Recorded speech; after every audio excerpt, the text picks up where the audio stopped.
see already the Reagan administration saying before the election that if there's a credible election, if there's a government supported by the people, we will increase our military aid and our economic aid and aim toward the day when we can invest new hundreds of millions of dollars in permanent facilities at Subic and Clark, which is what they called the elections for in the first place. It would be so strange that they would be that interested in Philippine elections. It would seem as if it were their election. I don't know. What they're saying is that they're here to observe and to report on how clean and how fair and how orderly the elections would be.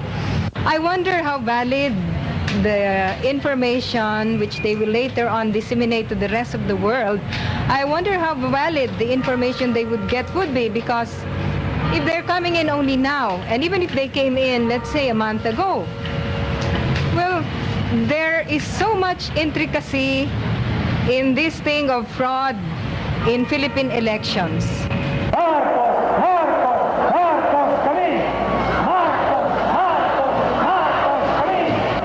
The powerful status quo was always there to remind everyone of the resources at its command. It was not only a battle between KBL machinery and Unido Network, it was also a struggle between things as they stood and things as they could be.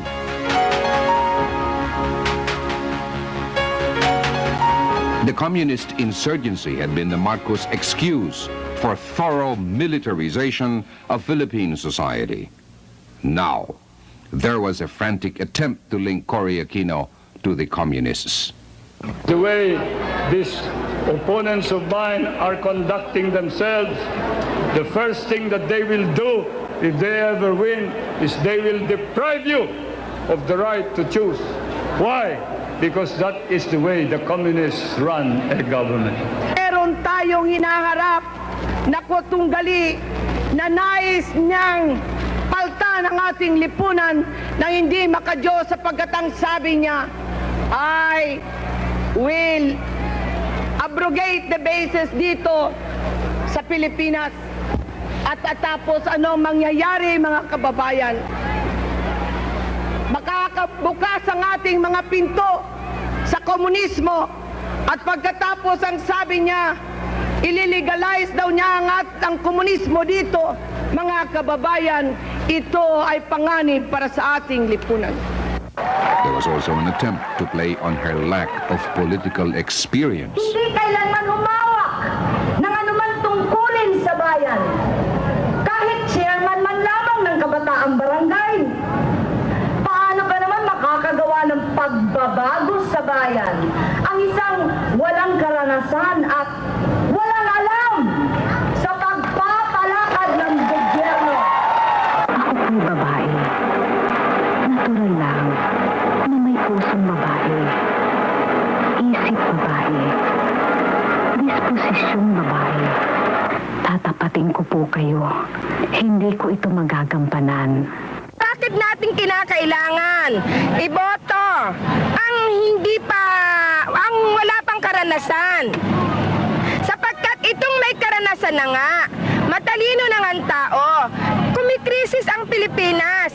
Yung pa kayang tao na walang karanasan, paano niya maipapangako na ang Pilipinas kanyang may pagsasanggalan? Sa ano pa mang gustong pumasok sa Pilipinas, siya'y babae, malambot ang babae. Kailan ka magigising o lusbimin at tanggapin ang totoo?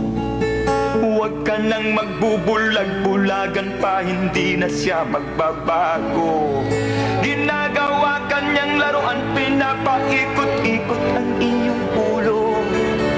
The opposition was asking the Filipino people to see through their own long-held fears and to break the habit of hoping that somehow Marcos could still change if given a chance.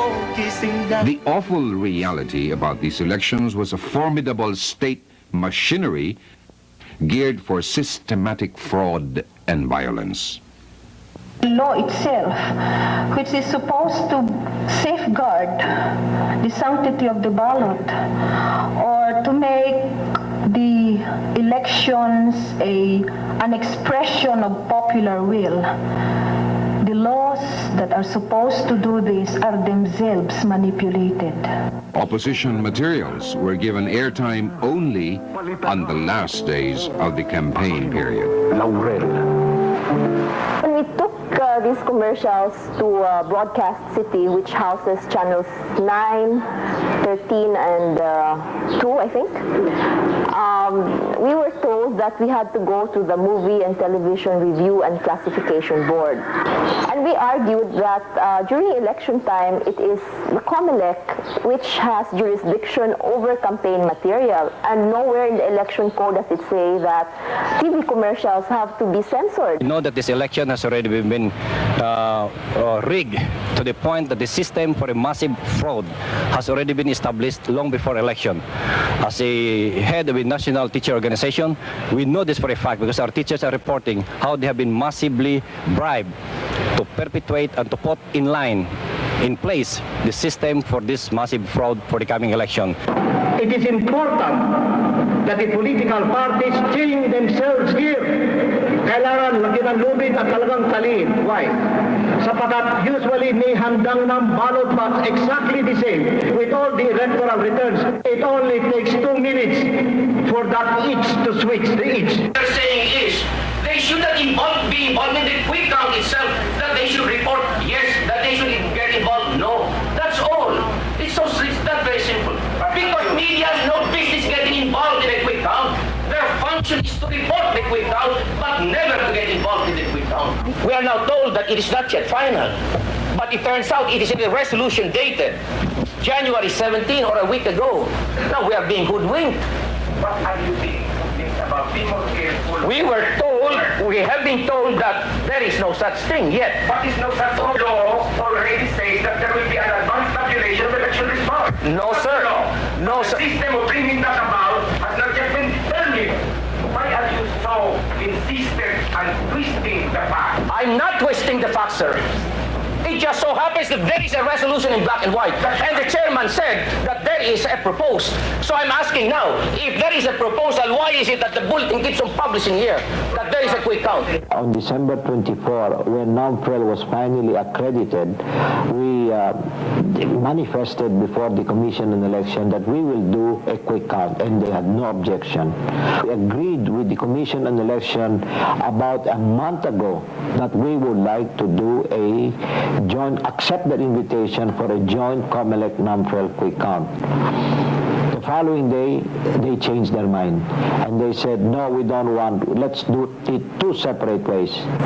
As passions flamed in this unprecedented campaign, a spirit of vigilance and determination was being nourished in fastings, prayer rallies, and vigils for a fair election. In a crucial hour, the princes of the Catholic Church were never more visible as shepherds of their flock.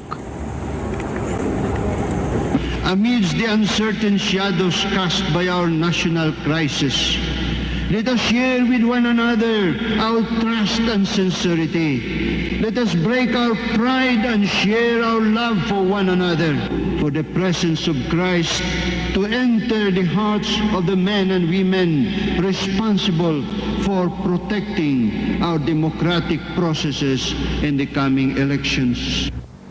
The struggle was between a 20-year-old martial law machinery and a people's discontent.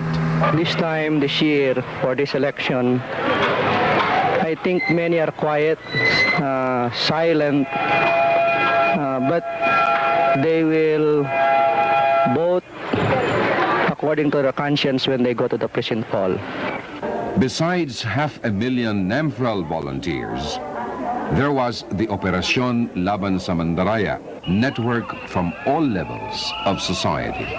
Just how united this opposition could be was proven at its formidable meeting de avance, or final salvo, on the eve of the elections. It was joyous, but determined, as it called for help from the highest. In a manner uniquely Filipino, a political campaign had become a religious festival. At kung mamaratati natin po ninyo. Nais kong kumanta ng ama namin. Sabayan po ninyo ako. Ama namin, sumasalangit ka, sambahin ang ngalan mo, mapasamin ang kaharian mo, sundin ang loob mo, dito sa lupa para ng salam.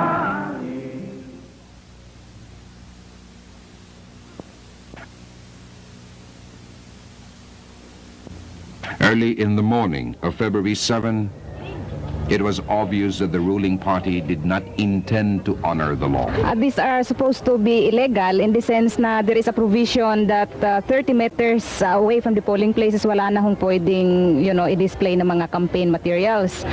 So kami, we're residents of Bliss, apart from being an unfair volunteer, we tried, a group of us, started to clean up the place yesterday. Kaya lang ho nagagalit yung somebody from KBL kasi daw mayroon na silang operation linis. Wala namang ginawa. When we came here early at 6 o'clock, hindi pa rin naman nalinis. Kaya kami na lang ho ang gumawa. But this is all illegal eh. The people had taken pains to frustrate traditional cheating devices, but there was a problem they did not expect. Voters' lists scrambled massively, disenfranchised more than 3 million voters in opposition bailiwicks nationwide. We are not listed. There are plenty upstairs are looking for their names. I have all my ID here, but they won't let me vote. We have been voting here ever since. Now my mother and me, our names were not listed here. We cannot vote, and we show this as an evidence that we have been voting here. But till 7 o'clock this morning we were here, but then our names were not here. NAMFRO became the word of the hour in the ensuing anger and confusion as reports of violence and terrorism multiplied. This is one such incident. Suddenly, the orderly conduct of the elections was shattered by armed men who attacked the polling places.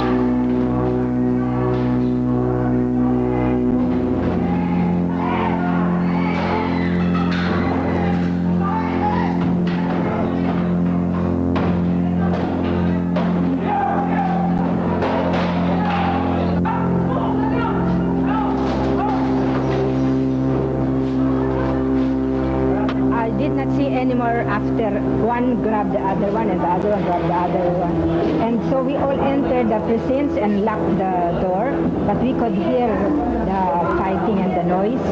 And so we were afraid they could open this door, so we went to the veranda. So we did not see anymore. But all the while they could open the door and tackle everything. But at least in our precinct we were able to save our ballot boxes. What's that box? Okay.